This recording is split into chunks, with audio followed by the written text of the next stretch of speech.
얼마 전에 TV를 보다가 재밌는 이 드라마를 보게 됐습니다. 그 드라마의 주인공은 분노 조절 장애를 가진 전직 특수부대 대원인 신부님의 이야기입니다. 그래서 신부님이신데 분노 조절 장애를 가지고 있고 더욱이 특수부대 출신이라 그 화를 참지 못해서 말씀으로 교우들을 돌보는 게 아니라 주먹으로 살피시는 분이셨습니다. 그런 드라마, 그런 주인공이 그 드라마의 주인공이었어요.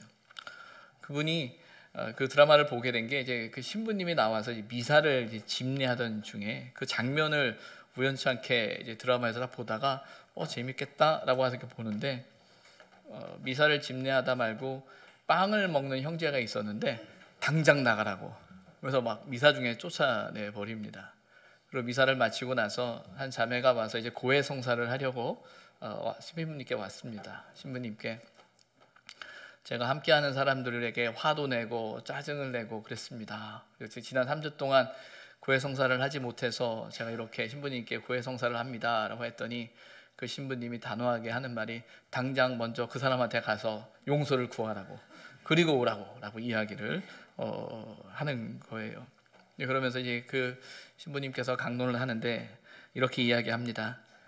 우리는 결제하는 사람이 아니다. 우리는 배달하는 사람이다. 어떤 천주교가 가지고 있는 어떤 교리적인 차원 안에서 사람들이 신부님에게 용서를 구하고 또 사죄의 은총을 이제 받는, 물론 이제 신학적인 이해와 차이들이 우리에게도 있지만 그런 모습을 보면서 우리는 결제하는 사람이 아니고 우리는 배달하는 사람이다. 나에게 먼저 용서를 구하지 말고 우리 이웃들에게, 우리가 잘못한 사람에게 먼저 용서를 받고 그리고 와라라고 이야기를 해요. 그러면서 대사 중에 이런 대사가 있습니다. 마음 편히 죄 지으려고 성당 나오는 사람들은 성수로 반신욕해도 천국에 못 간다. 그러니까 천주교가 가지고 있는 이 교리적인 상황 안에서 성수가 갖는 의미가 있기 때문에 성수로 반신욕을 해도 천국에 못 간다라고 합니다. 언제부턴가 이렇게 드라마를 이렇게 보다 보면 드라마에 흐르는 어떤 스토리의 관심보다는 그 드라마를 쓴 이 작가의 그 멘트에 더 관심을 갖게 돼요. 그래서 얼마나 유명하고 멋진 배우가 나와서 그 드라마의 주인공이냐라는 관심보다는 그 배우들의 입을 통해서 던져지는 이 작가들의 메시지가 있거든요. 그래서 어떤 드라마를 보다 보면 주인공이 누구냐라는 생각보다 이 글을 작가가 누구지? 누가 이걸 썼지? 라는 것에 이렇게 관심을 더 갖게 됐어요. 이제 그러다 보니까 이제 이렇게 드라마의 한 장면을 이렇게 보면서 누가 이걸 쓴 거야? 라고 하면서 이제 보게 되는데 아마 제 혼자 상상에는 이 작가가 가지고 있는 어떤 종교적인 이해, 어떤 신앙적인 이해가 있는 것 같아요. 그 이해 중에 하나는 뭐냐면 하나님을 믿는다면 사람들과의 관계에서도 바르게 행해야 하는데 사람들이 하나님을 믿는다라는 것 때문에, 하나님 앞에 용서를 구했다라는 것 때문에, 하나님 앞에 내 죄를 내려놓았다라는 것 때문에 다른 사람들의 관계를 소홀히 하는 그런 모습에 대해서 이 작가가 이야기하고 있는 것 같아요. 맞습니다. 드라마이기 때문에 그 설정이나 상황이 조금은 과한 것처럼 보여지기도 합니다. 그러나 그 메시지만큼은 맞는 것 같아요. 하나님을 믿는다면, 하나님을 신뢰한다면, 하나님을 의지한다면 그 믿음이라는 것이 단지 우리의 구호나 종교적인 행위로 끝나는 것이 아니라 우리의 삶 속에서 그 믿음의 모습이 이제 나타나야 한다라는 거죠.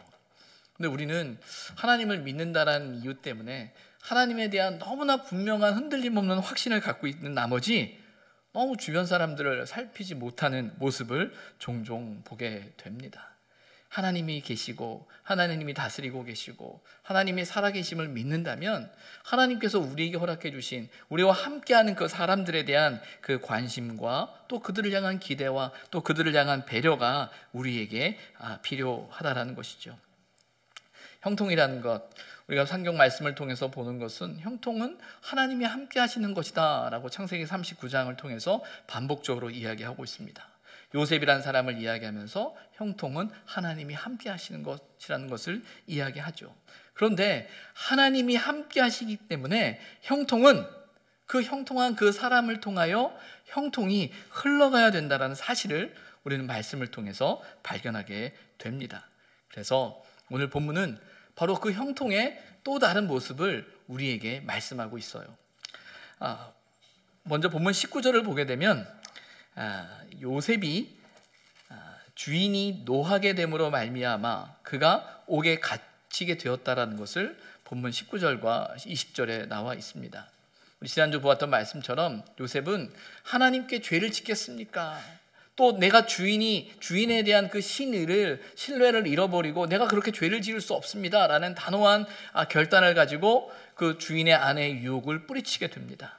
아니 이렇게 옳은 일을 행하고 멋지게 이런 거절의 모습을 보여줬으면 그 결과는 그에게 상응하는 대가가 있어야 될 거 아닙니까? 근데 오늘 성경에는 전혀 그렇지 않아요. 옥에 갇히고 마는 모습을 보게 됩니다. 지금까지 삶도 억울한데 내가 형들에게 죽임을 당할 뻔하다 구덩이에 던져지고 종으로 팔려와서 여기까지 온 것도 억울한데 이제 하나님의 말씀대로 내가 해보려고 하던 상황 안에서 내가 이 지경까지 이르게 되느냐라는 것에 대해서 충분히 그는 원망하고 불평할 수 있을 것 같아요. 결과만으로 보게 되면 요셉의 선택이 옳은 선택이었을까? 정말 요셉이 그렇게까지 해야 할 필요가 있었을까라는 생각을 해봅니다. 그는 종이었잖아요. 아니 종인데 그냥 당장 자신의 눈앞에 보이는 유익과 그 형편을 먼저 생각하고 자신의 좋은 대로 먼저 해도 되지 않을까라는 생각을 갖게 되죠. 무슨 신의가 중요하고 무슨 믿음이 중요하고 무슨 옳은 것이 뭐가 중요해? 당장 내가 편하고 내가 좋고 내가 편리하고 내가 더 많은 것을 누릴 수만 있다면 그러면 되는 거 아니야? 라고 생각할 수 있는 상황이지 않을까 생각됩니다. 그런데 문제는 그는 또 누가 봐도 정말 더 이상 떨어질 때도 없는 상황이지만 그는 그가 붙들어야 할 그가 가져야 할 그 가치를 결코 놓지 않았습니다. 왜 그럴까요? 그것은 바로 하나님은 우리의 형편과 우리의 상황에 따라 하나님이 계시고 안 계신 문제가 아니기 때문이겠죠. 내가 어렵고 내가 힘들고 정말 말도 안 되는 형편과 상황에 처해 있다 할지라도 하나님은 거기 계시거든요. 하나님이 일하고 계시거든요. 그리고 그 믿음을 가지고 있기 때문에 마땅히 우리가 행해야 할 그 길을 걸어가는 그 결단이 우리에게 필요하다라는 것입니다. 우리는 요셉의 모습을 보면서 어디에 관심을 두냐면 그가 종이고 그가 이제 죄인의 신분에 이르게 됐다는 것에 관심을 갖습니다. 그의 형편에 관심을 갖죠. 그의 처지에 관심을 갖죠. 우리가 신앙생활을 하다 보면 그래요. 내가 처해 있는 상황이나 형편, 그래서 형통이라는 단어를 사용할 때 내가 정말 잘 되고 있는가, 내 삶이 편안한가, 내 삶에 문제가 없는가 라는 것에 첫 번째 관심을 갖게 돼요. 그리고 다른 사람을 보면서도 저 사람이 형통한 사람인가 라고 판단할 때 저 사람이 하는 일이 잘 돼, 저 사람 하는 일이 문제가 없고 그 사람의 위치나 형편이나 상황이 좋아 라는 것이 우리의 첫 번째 관심입니다. 그런데 오늘 성경은요, 그가 종에서 죄인의 신분으로 떨어졌음에도 불구하고 성경은 거기에 관심을 두지 않아요. 성경에서 관심을 두고 있는 것은 무엇이냐면 그가 처해 있는 신분과 상황이 아니고요, 철저히 하나님께 우리의 시선을 두게 합니다. 그래서 이어지는 21절, 22절, 23절의 말씀에는 그가 죄수의 신분으로 신분이 바뀌었으나 바뀌지 않은 사실을 강조하고 있습니다. 그게 무엇입니까? 하나님께서 여전히 요셉과 함께하고 계신다는 거예요. 그리고 하나님께서 요셉에게 인자를 더하셨을 뿐만 아니라 간수장에게 은혜를 입게 하셨다라고 되어져 있습니다. 그리고 그에게 모든 것을 맡기셨고 또 하나님께서 요셉과 함께 하심으로 그가 범사에 형통하게 하였다라는 거죠. 종의 신분에서 죄인의 신분으로 떨어진 그 상황인데 하나님이 보시는 것은, 하나님이 요셉에 대해서 설명하는 것은 하나님이 요셉과 함께 한다는 것, 하나님이 요셉을 붙들고 있다는 것, 그것을 강조하고 있는 거예요. 지난 금요 기도회 때 우리 또 청년들과 또 수련회 중에 있었으니까 함께 기도회를 가지면서 인도하셨던 이 목사님을 통해서 새로운 찬양을 하나 배웠습니다.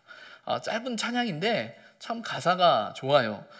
이 가사의 찬양의 제목이 뭐냐면 아 맞다입니다. 아 맞다. 제가 가사 읽어드릴게요. 하나님이 날 참 사랑하시네. 세월에 묻혀 또 현실에 갇혀 잊고 살다가도 그냥 살다가도 어느 날 문득 생각해보면 하나님이 날 참 사랑하시네. 이게 가사 전부예요. 하나님이 날 참 사랑하시네. 세월에 묻혀 현실에 갇혀 잊고 살다가 그냥 살다가도 어느 날 문득 생각해보면 하나님이 날 참 사랑하시네. 저는 하나님을 믿는 사람들, 믿음을 가지고 살아가는 사람들의 복이 무엇이냐면 바로 이 사실을 기억하는 사람들입니다. 얼마나 잘 사는가, 얼마나 형편이 좋은가, 얼마나 처지가 좋은가 중요하고 또 하나님께서 허락하실 복이겠지요. 그러나 때로는 힘들고 어려운 그 삶의 자리 속에서도 그렇지, 하나님이 날 사랑하지. 비록 내가 세월에 또 삶의 문제에 삶의 고민에 여러 가지 형편 때문에 내가 지금 이렇게 어렵고 힘들지만 그래, 하나님이 날 사랑하셔 라는 그 사실을 놓지 않는 것, 그것이 저와 여러분에게 주시는 하늘의 복인 줄 믿습니다. 그리고 그 복을 아는 사람이라면, 그 복을 믿는 사람이라면 우리는 하나님의 그 형통케 하시는 은혜로 인해서 다른 사람들에게 인정받게 되어져 있어요. 성경을 보다 보면 요셉에 대한 이야기를 하면서 하나님이 요셉과 함께 하셨다라는 이야기와 함께 똑같이 병행으로 되어지는 이야기는 사람에게 인정받습니다. 앞서는 보디발에게, 주인에게 인정받았고 오늘 본문에 보게 되면 간수장에게 인정받는 모습을 보게 돼요. 아니 당연하죠. 하나님이 함께 하시니까 사람들에게도 인정받지요. 맞습니다. 그런데 여러분, 하나님이 함께 하시기 때문에 사람에게 인정받는 것이 사실인데 중요한 것은 하나님이 함께 하시기에 인정받을 수 있는 사람이 되도록 노력해야 하는 것입니다. 하나님이 함께 하시니까 무조건 인정받는 거야가 아니고요. 하나님이 함께 하시기 때문에 사람들에게 인정받을 수 있는 그런 삶의 모습으로 만들어져 가야 한다라는 거예요. 우리는 이 사실을 놓치지 말아야 합니다. 무엇이 최선인지, 어떻게 해야 좋은 것인지, 내가 하나님을 믿기 때문에 사람들의 관계에 있어서나 내가 살아가는 삶의 태도에 있어서나 삶의 모습에 있어서나 최고일 수는 없어도 최선의 방법이 무엇인지 고민하는 것, 이 또한 하나님이 우리와 함께 하신다라는 믿음의 고백의 또 다른 모습이 되는 거예요. 이어지는 40장 1절에 보게 되면 요셉에게 새로운 만남이 소개되어지고 있습니다. 죄인의 신분이지만 그러나 간수장에게 인정을 받고 그 속에서 많은 일을 감당하고 있는 그 요셉에게 오늘 본문에 술 맡은 자와 떡 굽는 그 관원장을 만나게 되는 사건이 나오죠. 술 맡은 자, 떡 굽는 자라는 그 애굽의 시나이 이 두 사람의 직책은 단지 떡을 만드는 사람, 오늘의 생각을 가지고 봤을 때 그들의 신분이 낮을 거다라고 생각하면 오산입니다.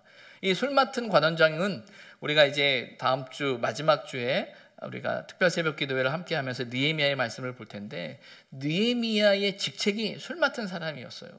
이 술 맡은 사람이라는 것은 아주 왕 가까이서 측근인 거예요. 왜냐하면 주변 사람들이 언제 자기를 죽일지도 모른다는 늘 그 위협을 가지고 있었거든요.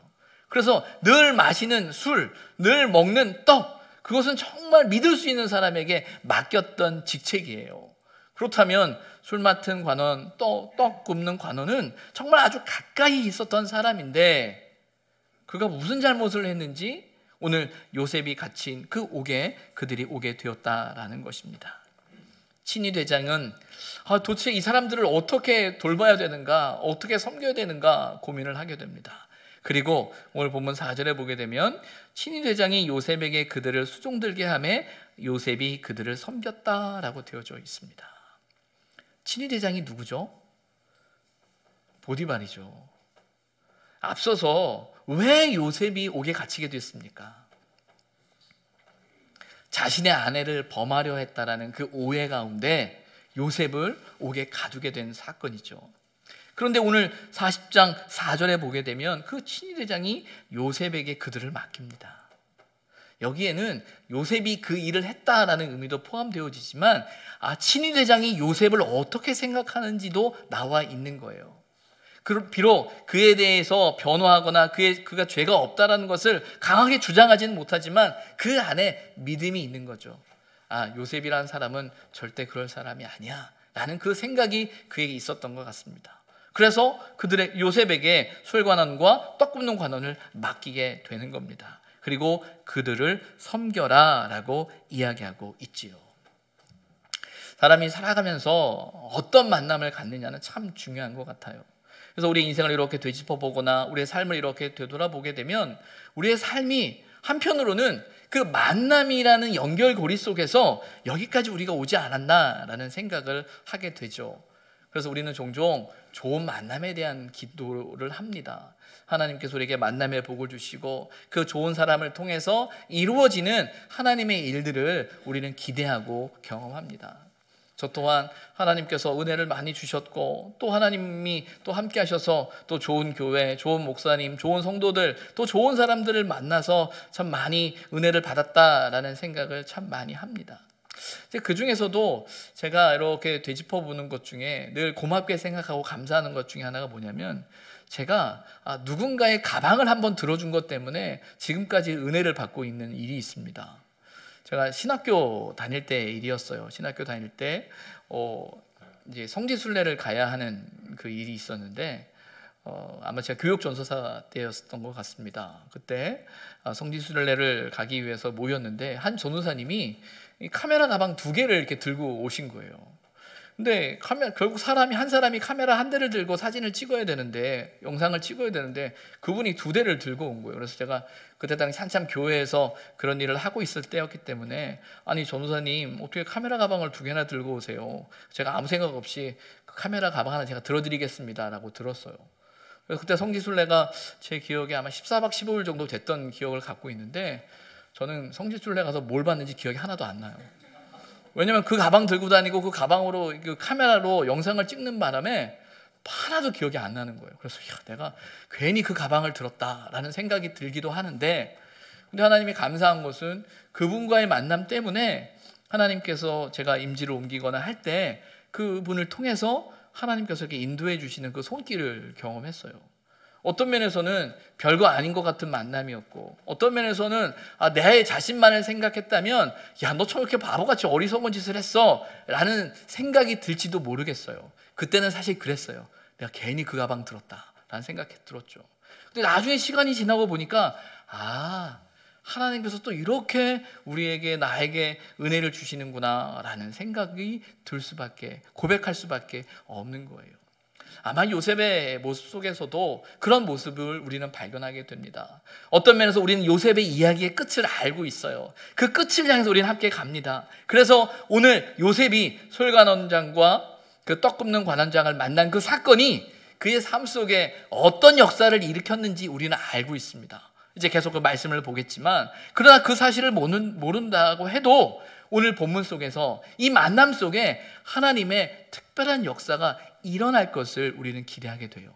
그 이유는 무엇이냐면 요셉이 그들을 대하는 태도에 나오는 거예요. 오늘 본문을 보게 되면 요셉이 그들을 어떻게 대했다고 생각하십니까? 어떻게 대했다고? 그들을 수종들게 하며 요셉이 그들을 섬겼더라라고 되어져 있는데 어떻게 요셉이 그들을 섬겼을까요? 본문 6절에 보게 되면 이런 말이 나옵니다. 아침에 요셉이 들어가 보니 그들에게 근심의 빛이 있었다라고 되어져 있어요. 아마 그들을 수종드는 직책에 있어서 위치에 있어서 역할 중에 하나는 아침마다 그들이 거하는 옥에 가서 필요한 것들, 부족한 것들을 채우고 살피는 게 그의 일이었을 것 같습니다. 그래서 의무적으로 그곳에 갔을 수도 있어요. 그런데 그들에게 근심의 빛이 있는 것을 발견하게 됩니다. 근데 이어지는 7절 후반절에 보게 되면 그 모습을 보면서 요셉이 이렇게 묻습니다. 어찌하여 오늘 당신들의 얼굴에 근심의 빛이 있나이까? 이 말이 어떤 의미를 내포하고 있을까요? 요셉과 그들의 관계, 요셉이 그들을 어떻게 돌본 것 같습니까? 어떻게 섬겼을까요? 형식적으로 섬기고 의무적으로 섬기고 정말 귀찮은 듯이 내가 이 일을 왜 해야 돼? 아니 결국은 옥에 갇혔으면 같은 죄수인데 내가 이걸 뭐하러 해야 돼? 내가 이렇게까지 해야 돼? 라는 그런 생각이 그들의 마음, 요셉의 마음 가운데 들 수 있지 않았겠습니까? 그러나 요셉의 모습은 그렇지 않아요. 보게 되면 요셉은 그들의 낯빛을 살필 수 있는 사람이었습니다. 그리고 그 낯빛이 변한 것을 자세히 살폈을 뿐만 아니라 그에게 이렇게 물을 수 있는 사람이었어요. 왜 당신의 얼굴이 어둡습니까? 무슨 걱정이 있습니까? 염려가 있습니까? 묻는 거예요. 여러분, 사람이 사람에게 이렇게 물으려면 어때야 될 것 같아요? 관심이 있지 않으면, 또 잘 알지 않으면, 잘 살피지 않으면 결코 이렇게 묻지 못합니다. 그리고 서로의 관계가 좋지 않으면 결코 이렇게 묻지 못해요. 부부지간도 화나면 아침에 얼굴도 안 봐요. 저희 집만 그런가요? 금방 화해합니다. 여러분, 제가 주일날 이렇게 여러분 앞에 서서 설교하다 보면 늘 똑같이 경험하는 것이 하나 있습니다. 뭔지 아세요? 여러분들은 늘 똑같은 자리에 앉습니다. 그래서 여러분들이 알던 모르던 여러분의 옆에 계신 분은 제가 볼 때는 거의 80-90% 이상 똑같습니다. 그래요, 안 그래요? 그러실걸요? 그러면 한번 옆을 살펴보십시오. 그분의 얼굴을 한번 보세요. 낯빛이 어떤가? 어떻게 지난주보다 좋으신 것 같습니까? 네? 지난주보다 좀 편안해 보이세요? 우리는 하나님을 믿는다, 하나님을 바라본다 라는 어떤 그 생각 때문에 생각보다 주변을 못 살펴요. 형통하다라는 것, 하나님께서 우리와 함께 하심으로 우리가 형통의 복을 누린다라고 할 때 그 형통의 복은요, 나에게만, 내 삶에만 머무는 것이 결코 아닙니다. 나를 통해서, 하나님이 나와 함께 하시기 때문에 나를 통해서 흘러가는 형통의 복이 있어야 한다는 거예요. 요셉은 비록 죄수로서 갇혀있는 상황이지만 자신의 주어진 그 삶의 상황 안에서 자신과 함께하는 그들을 깊이 살필 수 있는 사람이었습니다. 관심을 갖고요, 애정을 갖고요, 그의 낯빛의 변화를 바라보면서 이야기할 수 있는 사람이었어요. 이렇게 물었더니 8절에 그들은 이렇게 대답합니다. 그들이 그에게 이르되 우리가 꿈을 꾸었으나 이를 해석할 자가 없도다. 요셉이 물으니까 그들이 대답해요. 사실은 밖에 나가면 서로 말을 섞을 수 있는 위치가 아니에요. 근데 그들이 말합니다. 그래, 내가 어젯밤에 꿈을 꿨는데 이 꿈이 참 내 마음에 걱정스럽다라고 이야기를 하는 거예요. 그랬더니 요셉이 뭐라고 말합니까? 해석은 하나님께 있지 아니하니까 청하건대 내게 이르소서. 아니, 무슨 꿈인지 모르겠지만 내게 말씀해 보세요. 저한테 한번 말해 보세요 라고 이야기하는 거예요. 사람이 서로 대화를 할 수 있다는 것, 서로 말을 섞을 수 있다는 것, 말을 주고받을 수 있다는 것은요, 서로에게 관심과 기대와 사랑과 애정이 있다는 겁니다. 화가 나면 말 잘 안 하잖아요. 그리고 우리는 하나님을 바라본다는 이유 때문에 주변 사람과 말을 생각보다 잘 섞지 못합니다. 여러분, 주일날 교회 오셔서 교우들하고 얘기를 좀 하십니까? 어떠세요? 하세요? 못하세요? 늘 하는 분들과, 늘 만나는 분들과, 늘 보는 분들과 눈을 마주칩니다. 그러다 보니 교회 오면 생각보다 외로움을 느끼는 사람들이 많이 있어요. 어떤 면에서는 더 큰 교회를 좋아하는 이유 중에 하나는 그런 시선이 필요 없다라는 생각 때문에, 그런 관심이 필요 없다라는 생각 때문에 그렇게 선호하기도 하죠. 그러나 여러분, 우리가 하나님을 믿는다면, 하나님을 신뢰한다면, 하나님이 우리와 함께 하시고 하나님이 우리와 함께 하심으로 우리가 형통한 자라는 그 복을 고백하는 사람들이라면, 그게 정말 형통의 복을 하나님과 온전히 만남으로 고백하고 누리는 사람들이라면 그 복은 나에게만 머물러서는 안 돼요. 나를 통해서 우리에게 좌우로 흘러갈 수 있어야 한다라는 거예요. 그런 면에서 여러분, 형통이라는 것은 하나님이 우리와 함께 하신다라는, 오늘 성경이 설명하고 있는 그 내용뿐만 아니라, 형통은 무엇이냐면요, 우리의 주변을 살피고 돌보는 것입니다. 다른 사람을 돌볼 수 있는, 말 그대로 다른 사람을 배려할 수 있는 사람이 형통한 사람들이에요. 섬긴다, 그 말 속에는 돌본다라는 의미가 있거든요. 이 돌봄이라는 것은 결국은 배려죠. 서로를 살피는 거예요. 이 배려라는 단어를 이렇게 생각을 하다가 이 사전에서 좀 찾아보려고 이제 컴퓨터에서 검색을 이렇게 했습니다. 검색을 하다 보니까 국어 사전의 의미도 나오지만 서울대 철학연구소에서 배려를 정의했더라고요. 뭐라고 정의했는 줄 아십니까? 이렇게 설명하고 있어요. 타자에 대한 현 존재의 이해적 관계 방식. 너무 쉬운 말을 너무 어렵게 설명했어요. 뭐냐면 이겁니다. 다른 사람과 관계하는 방식, 그게 배려예요. 근데 배려에 대한 설명을 하면서 고려라는 단어를 사용하더라고요. 그래서 배려와 고려를 비교하는데, 고려는 뭐냐면요, 사물에 대한 관계 방식이에요. 사물을 살피는 것을 고려라고 이야기하고, 사람을 살피는 것, 그리고 사람과 관계하는 방식이 배려라는 겁니다. 그러면 형통이란 것, 하나님이 우리와 함께 하심을 통해서 하나님이 우리를 살피시고 우리를 돌보시고 우리를 베푸신 그 배려의 은혜를 경험한 사람들이라면, 우리는 그 형통의 은혜 가운데 우리 또한 사람들을 배려할 수 있는 사람이 되어야겠죠. 요셉의 모습 속에선 바로 그 이야기가 담겨져 있는 거예요. 그 복이 자신에게만 머물지 않고 자신을 통해서 하나님께서 흘러가게 하시는 그 은혜가 오늘 본문 속에 나타나고 있다는 겁니다. 배려의 반대말이 뭔지 아십니까? 돌봄의 반대말, 돌보지 않는 거죠. 다른 말로 말하면 수수방관이라고 말합니다. 수수방관. 될 대로 되라, 뭐 어떻게 하든지 신경을 쓰지 않는 거죠. 혹 하나님께 너무 집중해서, 너무 하나님만을 사랑해서 혹 주변을 놓치고 있지는 않습니까? 하나님을 믿는다라는, 하나님 앞에 예배한다라는, 하나님의 뜻을 구한다라는, 또 하나님의 뜻만을 찾는다라는 어떤 그런 우리의 생각이 우리도 모르는 사이에 우리 주변을, 우리 이웃을, 함께하는 교우들을, 함께하는 사람들을 놓치게 하지는 않습니까? 만약에 그렇다면 다시금 생각해야 합니다. 내가 정말 형통한 사람인가? 하나님이 나와 함께하는가? 라는 것 깊이 생각해야 합니다. 여러분, 하나님이 함께하심을 믿습니까? 형통하기를 원하십니까? 형통의 은혜가 우리와 함께하기를 원하십니까? 그렇다면 우리는 그 형통이 우리에게만 머물러서 되는 게 아니에요. 우리를 통해서 흘러가야 한다는 사실을 우리는 오늘 말씀을 통해서 다시금 깨닫게 된다라는 것입니다. 목사 입장에서, 목회자 입장에서 무엇이 교우들을 배려하는 일일까? 무엇이 교우들을 깊이 돌볼 수 있는 일일까?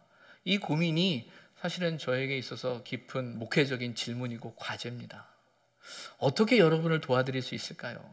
어떻게 하나님께서 저를 이곳에 담임 목사를 세우시고 선교를 섬기게 하시고 여러분들과 함께 할 때 무엇이 여러분을 돕는 일일까? 끊임없이 이제 고민하게 돼요. 많은 방법이 있고 생각이 있고 대안이 있고 계획이 있고 많은 프로그램들이 있을 수 있겠다라는 생각이 들면서 정말 무엇일까라는 생각을 많이 합니다. 이제 정말 기도 가운데, 성령의 인도하심 가운데 그 일들을 하나씩 찾아가고 하나님께서 저를 사용해 주시기를 기도하는데, 제 마음속에 갖고 있는 그 깊은 여러분을 향한 배려, 저 우리 교육자들이 할 수 있는 일이 무엇일까라고 할 때, 우리가 할 수 있는 일, 그것은 여러분들과 함께 말씀을 나누는 일입니다. 말씀을 고민하고 말씀을 생각하고 하나님의 뜻이 무엇인지 같이 고민하면서 우리 모두가 하나님의 말씀의 자리로 나아가도록 여러분에게 도움을 주고 이끌어가는 것, 그것이 우리의 몫이지 않을까라는 것이 저의 기도의 제목이고 우리 교육자들과 함께 고민하는 일이죠.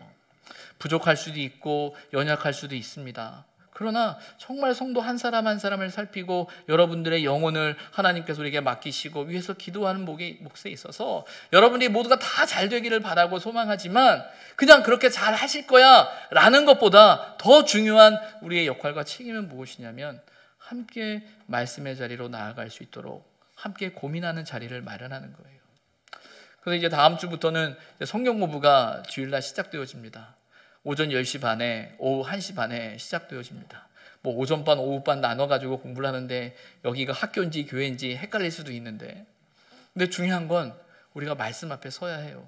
그래서 제가 이런 생각을 해요. 주일날은 주일 예배 드리시고요, 커피 한 잔의 교제를 가지시고 성경 공부하면 주일은 다 끝났다라고 생각하시면 되지 않을까라고 생각을 합니다.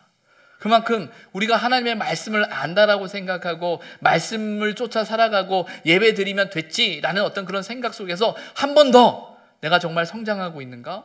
내가 정말 하나님의 말씀 가운데 살아가고 있는가? 내가 정말 믿음을 갖고 있는데 이 믿음의 삶을 바르게 하고 있는가? 어떻게 압니까? 우리는 말씀 앞에서 고민해야 돼요. 말씀 앞에서 기도해야 되고요, 하나님의 뜻을 들으면서 깨달아 알면서 그렇지 하면서 우리의 삶의 자리를 하나씩 하나씩 점검해 갈 때 그 속에 하나님의 역사가 나타나는 거예요.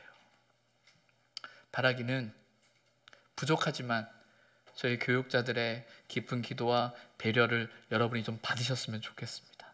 바쁘신 가운데, 힘든 가운데 주일은 좀 쉬어야 되는데 라는 생각이 들으실 수도 있을 거예요. 그러나 여러분, 함께 기도하면서 믿음의 자리로, 말씀의 자리로 나아갈 때 하나님께서 저와 여러분을 통해, 함께 하심의 은혜를 통해, 형통하심의 은혜를 통해 우리의 삶을 살피시는 그 은혜를 경험할 수 있는 저와 여러분이 되기를 주님의 이름으로 부탁을 드립니다. 기도하겠습니다.